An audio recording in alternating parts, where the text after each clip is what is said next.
see the Tour of Flanders, Paris-Roubaix, and those classic races with cobbles and holes and gravel stuff, they are different because there's something not like normal road where you can cruising. There's just something more about those races.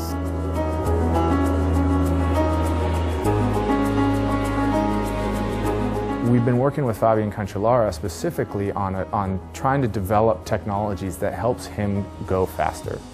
He just says, guys, I want to go smoother over the cobbles.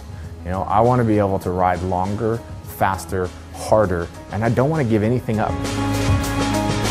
The great thing about those things that Fabian wants is every cyclist associates with those. Every cyclist wants to ride smoother, be more comfortable, have better stability, and get the best power transfer possible out of their bike. The Domane is a full-on race bike. It's the endurance complement to the Grand Tour winning Madone.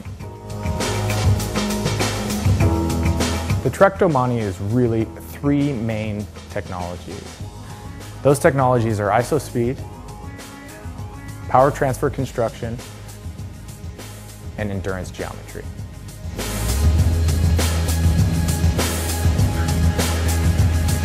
What we wanted to focus on was how the body vibrates on a bicycle. And we saw that, you know, an eyeball vibrates at 30 to 60 hertz and your hands vibrate at 20 hertz. So when you're out on a ride and you can kind of feel those bumps and that vibration.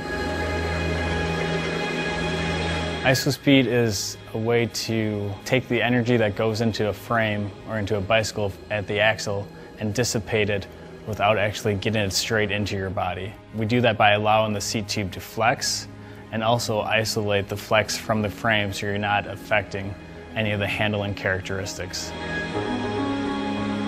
We went through multiple iterations and we finally landed on ISO-speed, on a decoupler of the seat tube from the rest of the bike in order to gain some more compliance. The amazing thing was when we took it into the lab and we had some of the first prototypes and we started actually doing the measuring, where we put a load on the saddle and we measured the deflection, similar to what a rider would do if they hit a large bump. We found that we had basically doubled that compliance, which meant that then you could hit a bump the same size and feel half as bad, or you could hit a bump twice the size and feel no worse. Engineers can get caught up in analysis and graphs and stuff like that, where it's actually important for us to get out there and test with people to kind of see that what we think in our heads actually translates to what they feel on the bike. They bring out the riders and there's Fabian, and I'm a cyclist myself, and to be able to meet Fabian and talk to him was really kind of a treat. So you're a little nervous as you hand this bike off, and he gets on it, and he swings the leg over and he starts riding up and down the cobbles. And he's kind of a hard person to tell. You look at his face and he doesn't say anything. And then finally he stops and he swings the leg off the bike and he gets this big smile on his face and he says, you know what? That's the bike I want to ride in Paris-Roubaix. We knew we had a great technology in the ISO-speed, but we also knew that that's not the whole story. We also wanted to see what happens in the front end of the bike, and that was a much different problem to solve. We started looking at forks, and again, we didn't want to lose some of the great crisp handling from the Madone, so we kept the E2 oversized headset, and we said, okay, what can we do to that fork to make it better? And we actually came up with the ISO-speed fork, which has a greater curvature and a little bit more rake, so you still have the great handling, but we've been able to put in a larger curvature, and that curvature gives you greater compliance. The second thing that makes the TREK Domane special is the power transfer construction.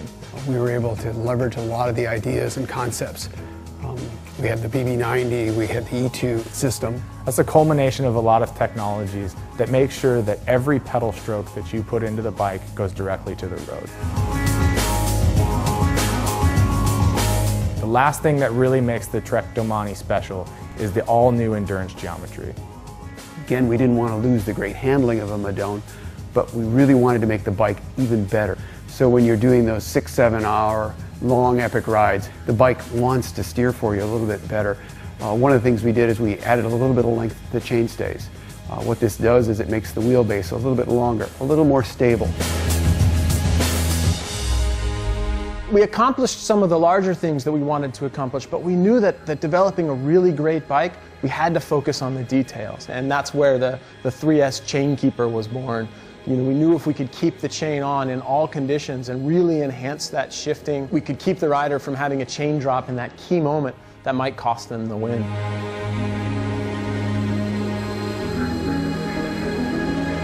When TREK engineers approached Bontrager with the Domane frame, we thought, how could we contribute to this project? So we focused on the contact points and how we could develop a better riding handlebar.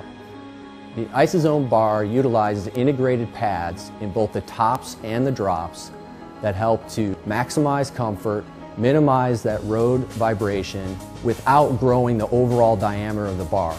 The end result is a better ride quality and eliminating the use for gel inserts or having to double wrap the bar.